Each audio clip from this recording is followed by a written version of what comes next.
이런 가운데 윤석열 대통령의 최근 행보에 대한 비판의 목소리도 높아졌습니다. 지난 16일이었죠. 윤 대통령 내외가 윈윈터 페스티벌 개막식에 가서 트리를 점등하고 또 서초구 사저에 가서 주민들에게 떡을 돌렸습니다. 이런 일들을 놓고 야당에서는 계속 비판 목소리가 큰데요.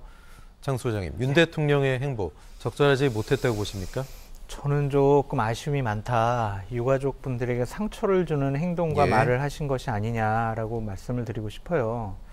대통령께서는 다른 국민들도 있고 내가 살던 곳에서 함께 지냈던 이웃들도 있다. 연말 맞아서 그분들을 한번 만나보고 싶다. 소상공인들, 중소기업에 계시는 분들 격려해주고 싶다. 그런 의도로 가셨겠지만 그날만은 피했어야 해요. 그리고 거기서 했던 말씀도 메시지도 상당히 좀 부적절해 보인다라고 말씀드릴 수밖에 없습니다. 49제에 대통령 본인이 참여하지 않더라도 그러한 홍보성, 가십성 행보를 하지 않음으로써 충분히 애도의 본인의 생각과 판단을 국민들에게 줄 수가 있었고, 또한 종교 행사에는 시민사회 수석을 보내긴 했지만 49제에도 대통령실 관계자라든지 아니면은 국민의힘에 있는 지도부가 참석을 해서 함께 애도하고 위로하는 그러한 모습을 보였어야 한다라는 좀 생각이 듭니다. 이것이 과연 대통령의 뜻이었는지 아니면은 참모들의 건의에 의해서 그런 행보를 하셨는지 우리는 알 수는 없지만 대단히 부적절하고 좀 잘못된 행보와 메시지가 나간 것이 아니냐라고 말씀드릴 수밖에 없습니다. 이 49제 행보에 이어서 농민들에게 대통령 명의로 수입 농산 가공물을 보내서 또 논란이 한층 커지고 있습니다. 민주당은 이태원 참사에 이어 수입 농산물 선물 논란까지 자초한 이상민 행안부 장관 해임을 다시 한번 촉구하고 있는데요. 자, 김서환 평론가님, 물론 실수라고 얘기하는데 이 수입 농산물 논란 어떻게 보셨어요? 방송하면서 제가 몇 번을 이 한숨을 쉬는데 한숨 소리가 안 나가게 하려고 노력하는지 모르겠는데요. 얼마나 농민들이 상처가 크겠어요. 그러지 않아도 올해 쌀값 떨어진 것 때문에 얼마나 많은 농민들이 힘들어했습니까? 그래서 쌀 비축량도 더 늘리는 이런 방식들을 극단적 방식을 동원해서 쌀을 격리해서 결국 쌀값 잡겠다고 이렇게 얘기를 하고 있는 마당에 과거에도 사실 이런 부분에 대해서는 굉장히 세심하게 신경을 썼어요.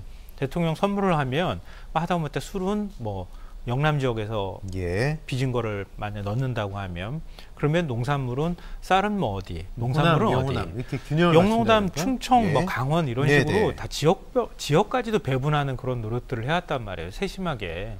근데 견과류를 넣겠다고 하는데 중국산, 미국산이 그냥 쫙 들어가 있는 그걸 버젓이 연말 선물이라고 돌립니까? 도대체 무슨 개념을 갖고 저는 국정 운영하는지 도대체 대통령실을 이해를 못 하겠어요.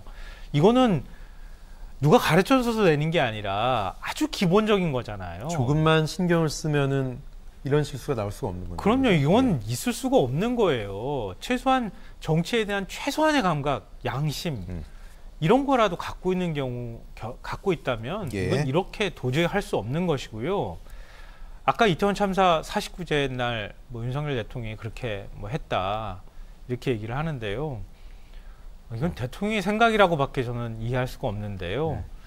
자꾸 이제 그 대선 이전으로 되돌아갈 수밖에 없는데 아마 적지 않은 국민들께서 윤석열 대통령을 선택하셨을 때에는요, 문재인 정부에 대한 반감도 있으셨을 것 같고요.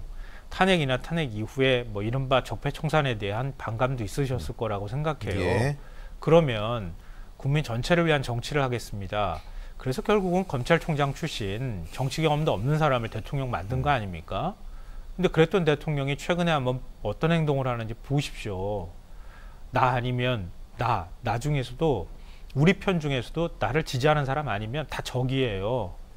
적대적 감정을 가지고 정치하는 것 같잖아요. 그러니까 이태원 참사 문제에 대해서도 유가족 협의회 만들고 나니까 국민의힘 의원들이 당장 얘기하잖아요. 색깔론 입히고. 어떻게 유가족이 색깔론으로 얘기를 할 수가 있겠습니까?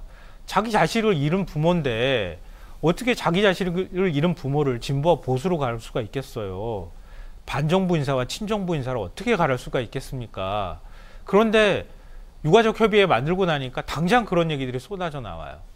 윤석열 대통령도 비슷한 인식을 하고 있기 때문에 49제 때 그렇게 많은 시민들이 그 추운 와중에도 거리로 나오는 상황에서 대통령은 화려하게 점동식 가가지고 거기서 쇼핑하고 명부인하고 이런 일들을 버젓이 할 수 있지 않겠습니까?